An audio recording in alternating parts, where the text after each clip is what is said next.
Ang awiting ito ay para sa lahat ng lumalaban, sa lahat ng may kapansanan, at sa lahat ng naniniwalang ang Diyos ay may magandang plano.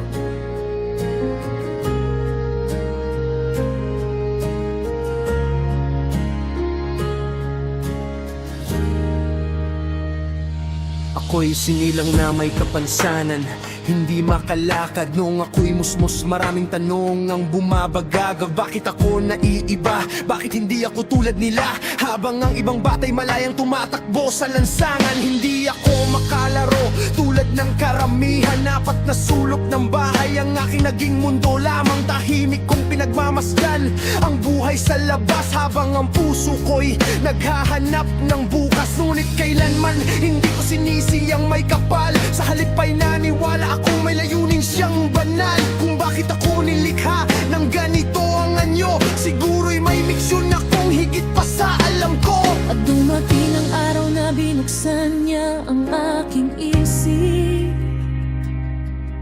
Mula sa kanyang salita, nagliwanag ang aking daigdig. Ang bawat talata ay naging gabay ng buhay, hanggang ang pag-asa ay tuluyang sumilay. Hindi hadlang ang kapansanan kung ang puso'y marunong mangarap. Hindi hadlang ang kahinaan kung ang Diyos ang nagbibigay lakas. Kapag ang mundo'y nagsasabing hindi mo kaya, ang pananampalatayang sumisigaw, kaya mo yan. Dahil ang Diyos ang nangakabay sa bawat hakbang.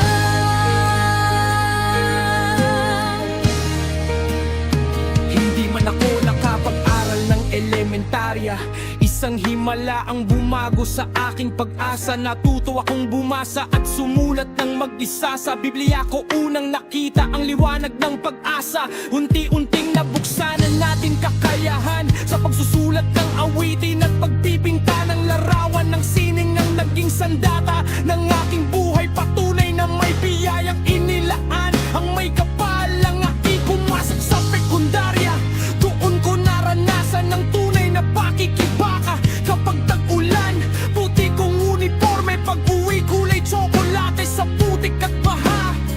Kapag tag-init na may sugatan ng aking tuhod sa matutulis na bato at graba. Sa bawat paggapang masakit ang katawan, ngunit hindi ang pangarap dahil alam kong may liwanag sa bawat bukas. Hindi ko ito kinayang mag-isa. May mga gurong naniwala sa'kin. May mga kaplaseng umalalay. May mga magulang na hindi napagod magmahal. Ang aking mga kapatid, sila ang naging inspirasyon upang ipagpatuloy ang bawat laban. Sa tulong ng Diyos at mabubuting kaibigan, nagkaroon ako ng pagkakataong makapagtrabaho sa Kapitolyo. Kasabay nito ang pagtatapos ko sa kolehiyo. Kahit may ilang taong hindi naniwala sa kakayahan ko, may mga gurong walang malasakit, ngunit mas marami ang may pusong mapagmahal. Sila ang nagturo na ang tunay na edukasyon ay hindi lamang nasa libro, kundi nasa pagmamalasakit sa kapwa. Hindi hadlang ang kapansanan kung ang puso'y marunong lumaban. Hindi hadlang ang kahirapan kung may pananampalataya at pagsisikap. Sa bawat luha ay may bagong pag-asa. Sa bawat sugat ay may bagong lakas. Kasama ang Diyos sa bawat paglalakbay. Walang pangarap na hindi mababa.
magtiwala sa aking sarili,